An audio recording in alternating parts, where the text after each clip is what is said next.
কয়েক বছরের মধ্যেই বিলুপ্ত হতে চলেছে এই প্রাণীগুলো। ৫ নম্বর, জোনাকি। একটা সময় ছিল যখন জোনাকির আলোয় রাত আলোকিত হতো, মনে হতো যেন সর্বত্র মিটিমিটি তারা জ্বলছে। কিন্তু বর্তমানে গ্রামের অন্ধকার রাতে জোনাকি পোকা দেখাই যায় না। আসলে তাদের সংখ্যা দ্রুত হ্রাসের প্রধান কারণ হল ক্রমবর্ধমান দূষণ এবং কীটনাশকের অতিরিক্ত ব্যবহার। একটা জরিপে দেখা গেছে যে কীটনাশক এবং পরিবেশ দূষণের কারণে জোনাকি ছাড়াও প্রজাপতি সহ আরও অনেক প্রাণী বিলুপ্তির পথে। যাতে আমাদের আগামী প্রজন্ম রাতে জ্বলজ্বল করা এই প্রাণীর অসাধারণ শিল্প উপভোগ করতে পারবে না, তবে আমরা চিরকাল সেটা মিস করব। ৪ নম্বর, প্রোবোসিস বানর। চলুন দেখে নেওয়া যাক লম্বা নাক বিশিষ্ট এই অস্বাভাবিক চেহারার বানরটির কথা। এটি প্রসেস মাঙ্কি নামে পরিচিত। কর্নিয়ার রেইন ফরেস্টে মূলত একটি বিশেষ প্রজাতির বানর পাওয়া যায়।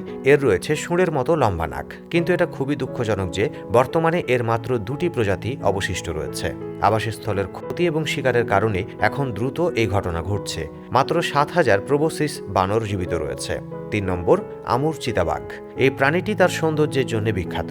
বিলুপ্তির পথে এই চিতাবাঘের পশম সুন্দর দাগযুক্ত, যার কারণে এটি ব্যাপকভাবে শিকার করা হয়। প্রতিবেদন অনুসারে চীনা ব্যবসায়ীরা তাদের শিকার করে, কারণ তারা এর চামড়া খুব চড়া দামে বিক্রি করে। এছাড়াও নির্বিচারে বন কাটা এবং জলবায়ু পরিবর্তনের কারণেও এর পেছন কারণ। 2007 সালে এটিকে আইসিএ রেড লিস্টে একটি অত্যন্ত বিপন্ন প্রজাতি হিসেবে তালিকাভুক্ত করা হয়েছিল এবং সে সময় তাদের সংখ্যা ছিল 26-এর কাছাকাছি। পরিবেশবিদরা স্পষ্টভাবে বলেছেন যে যদি এগুলো সংরক্ষণের জন্য ব্যবস্থা না নেওয়া হয়, তাহলে আমাদের ভবিষ্যৎ প্রজন্ম আর কখনোই আমুর চিতা দেখতে পাবে না।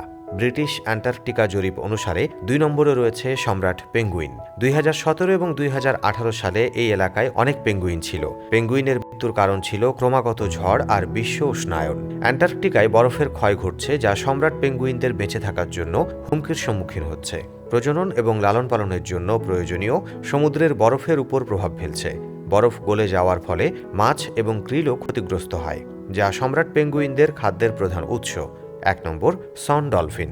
ভেল জাতের এই সামুদ্রিক প্রাণীগুলো আমেরিকা আর মেক্সিকোর সামুদ্রিক অঞ্চলে পাওয়া যায়। এটি বৈকভিটা পাওয়ার পয়েন্ট নামেও পরিচিত। 1977 সালে তাদের সংখ্যা ছিল প্রায় 500। 1908 সালে এই প্রাণীর সংখ্যা কমে 245-এ দাঁড়ায়। আজ বলা হয় যে ক্যালিফোর্নিয়া উপসাগরে মাত্র 50টি ভ্যাকুয়ালা রয়েছে। আজকাল তাদের বাঁচানোর জন্য মেক্সিকোর কিছু মানুষ এই সামুদ্রিক প্রাণীদের বাঁচানোর চেষ্টা করছেন।